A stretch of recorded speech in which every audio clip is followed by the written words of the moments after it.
Welcome back to the Tracy Take. I'm Tyler here with my brother Ryan. Today we are doing the final mock draft for the Denver Broncos in the 2024 offseason. It's a full 7-round mock draft, and we're going to go over every single selection. But before we do that, if you have not already, like this video and also subscribe to the channel to get notified when we create new content. We're trying to get to 3,000 subscribers by the NFL draft. We are about 80 or so away as of recording this video. So any help is greatly appreciated. So like, subscribe to get notified when new videos come out.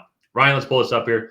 So we did this for our 3-round mock draft, and it just makes too much sense just to keep going. But I feel like Bo Nix is going to be the quarterback for the Denver Broncos come the 2024 NFL season. We feel like they're going to draft him here at 12. It is a potential trade back possibility, yes. But I also feel like, too, I think that they have just put themselves in a position where they're going to have to reach for a quarterback here at number 12 just so they can continue to develop a guy. 2024 is going to be a kind of a rebuilt season under like a true Sean Payton team. They moved on from everybody from mostly everybody from the Nathaniel Hackett era. So a decent amount of people like this pick as well in the Broncos nation. I can understand why you wouldn't like this pick. But I think Ryan is kind of, we talked about when we were going through the drafts, just don't see what other options the Broncos have. Yeah, and we did, like you said, we did this in our 3-round mock draft series, and a lot of Broncos fans were actually pretty supportive of the Bo Nix pick, and I agree with a lot of the sentiment there. Maybe you could make an argument that he's like a late first round, early second round quarterback, but you're here at 12. You're kind of in no man's land in terms of trading spots, because this is like where all the blue chip guys I think are kind of done, and then now you're just like in the regular like first round pick era, or not era, but like range. And there's a lot of guys I think that teams are going to be high on that they would be okay sitting and picking at that spot. And so with that being said, without a trade back partner, you don't have a second round pick, so you're not going to be able to move up to get a quarterback in the early second or late first. And then then I guess you just kind of have to stick and pick your guy here at 12. And to me, that's Bo Nix. His versatility, he can really complete passes anywhere on the field, not afraid to take checkdowns. He reads defenses really well. He has a ton of experience coming in. I think of all the quarterbacks in this class, Bo Nix to me, but obviously with the exception of Caleb Williams, is the most ready to start right now, because they ran multiple different offensive schemes at Oregon. They asked him to read multiple different looks. His processing ability and consistency is among the top of the quarterbacks in this class. And like, I think you throw him into the Sean Payton system, and I think it would be a good match for him as well. So I really like this pick. I think he's a solid fit, and I don't necessarily see the high end ceiling there, but I think when you look at what they have in that quarterback room currently, he's clearly the best option. Yeah. I think too, looking back at the Denver Broncos quarterback play last year, and it just seemed like the majority of their passing plays, it wasn't really too much over the middle, or in the middle of the field, 10, 15 yards down the field. It was either like a dink and dunk type crossing route or a screen route or check down, or it was a deep ball. And I kind of go look at Bo Nix time in Oregon, and there's probably a little bit more of the over the middle throw fields, like maybe 10 yards downfield, because there's maybe a little more opportunity there. But even too, with his high completion percentage, it was a lot of easier read throws. And so I think you go put him in that Sean Payton offense with something similar as well, kind of building off of what that offensive system was like last year. I think he can come in and you can expect the same, but maybe you can at least see a little more positive play and development from the quarterback position here, because you don't have the expectations that Russell Wilson had.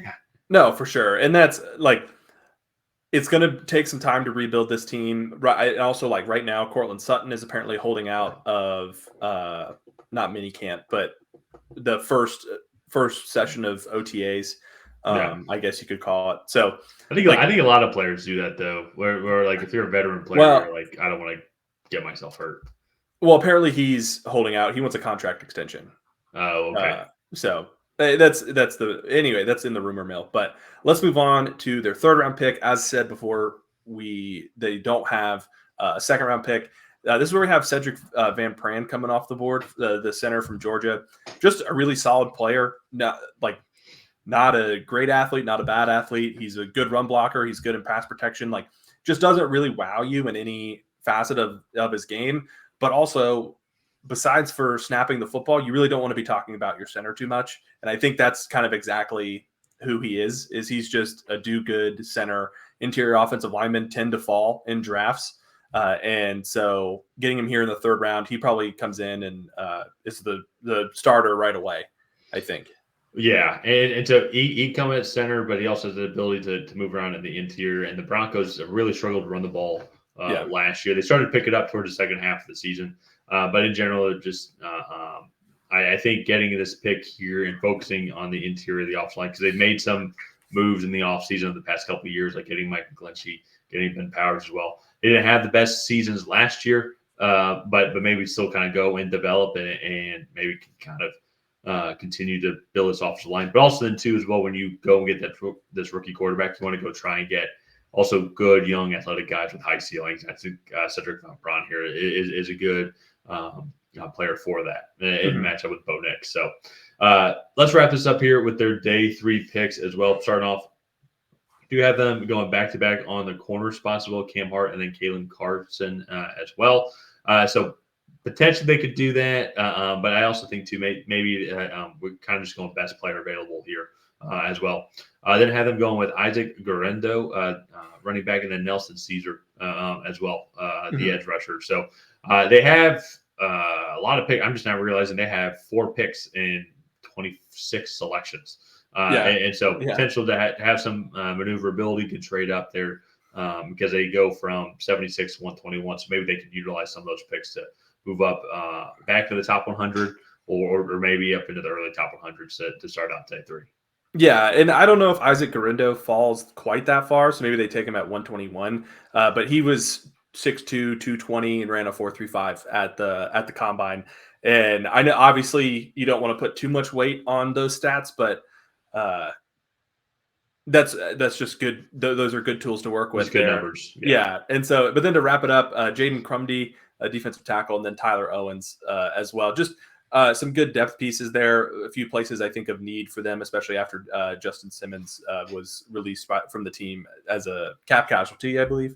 And so, all in all, for the Broncos, it's a tough situation that they're in because they didn't have a ton of cap. Most of it was eaten up by Russell Wilson, and they don't have a ton of draft capital to go out and get a bunch of new guys to replace some of the veterans that they lost in free agency or that were released by the team. So they're just in a little bit of a sticky situation there. Yeah. But I think going and getting Bo Nix, and then you come back and you get Cedric Van Pran to help solidify the interior of that offensive line, I think is just a good kind of combo that could have this offense on the right track, because they do have Pat Surtain. They still don't really have a true edge rusher on the defensive side of the ball. But all in all, I think going and getting 2 guys to help bring this offense back up to par is going to be crucial.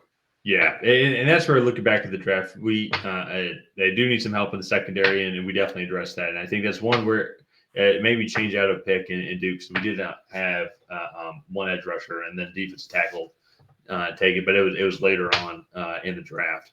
Yeah, Nelson Caesar is a edge rusher from Houston, but yeah, and then Jaden Crumdy, the defensive tackle as well. So maybe getting another edge rusher, or maybe getting an edge rusher earlier on, like maybe that 76 pick, and then waiting on the interior offensive lineman later. A lot of different routes I think that they can go with, and with a lot of those early picks in day 3, those from 121 to 147, I could see them really kind of being aggressive and like going to get some targeting somebody. Yeah, to start day 3 off, because there's so many good guys in this draft class, and a lot of guys are going to fall. So it's going to be interesting to see what the Broncos do, especially when it comes to that 12th overall pick.